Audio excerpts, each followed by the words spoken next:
ഒരു കോഫിയൊക്കെ കുടിച്ച് പതിവ് പോലെ ഫ്ലൈറ്റ് അറ്റൻഡ് ചെയ്യാൻ പോകട്ടോ.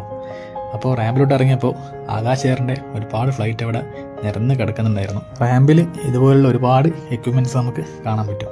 അതുപോലെ തന്നെ പാസഞ്ചറിനെ കൊണ്ടുപോകുന്ന ഒരു കോച്ചാണ് ഇപ്പോൾ നിങ്ങൾ കണ്ടുകൊണ്ടിരിക്കുന്നത്.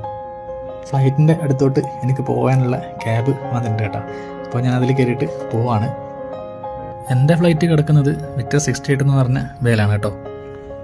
അങ്ങനെ എനിക്ക് അറ്റൻഡ് ചെയ്യേണ്ട ഫ്ലൈറ്റിൻ്റെ അടുത്ത് എത്തിയിട്ടുണ്ട്. അങ്ങനെ ക്യാബിൽ നിന്ന് ഇറങ്ങി ഫ്ലൈറ്റിൻ്റെ അകത്തോട്ട് കയറാൻ പോകട്ടോ.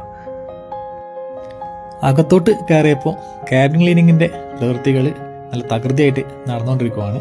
അങ്ങനെ ഫ്ലൈറ്റൊക്കെ ചെക്ക് ചെയ്ത് എല്ലാം ഓക്കെ ആണെന്ന് ഉറപ്പുവരുത്തിയതിന് ശേഷം ചെക്ക് ലിസ്റ്റൊക്കെ സൈൻ ചെയ്ത് കുറച്ച് ഡോക്യുമെൻറ്റ്സ് ഒക്കെ ചെയ്യാനുണ്ടായിരുന്നു.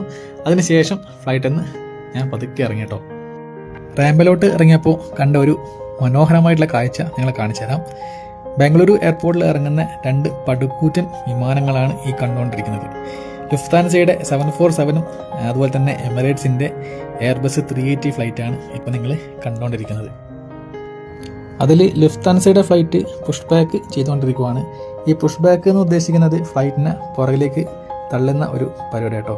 ആ പുഷ് ബാക്ക് ചെയ്യുന്ന പുഷ് ബാക്ക് വെഹിക്കിളാണ് ആ ചെറിയൊരു ഇതായിട്ട് നിങ്ങളുടെ മുന്നിൽ കാണുന്നത്. ജോലികൾ ഒത്തിരി ബാക്കിയുണ്ട്. അപ്പോൾ നമുക്ക് അടുത്ത വീഡിയോയിൽ കാണാം.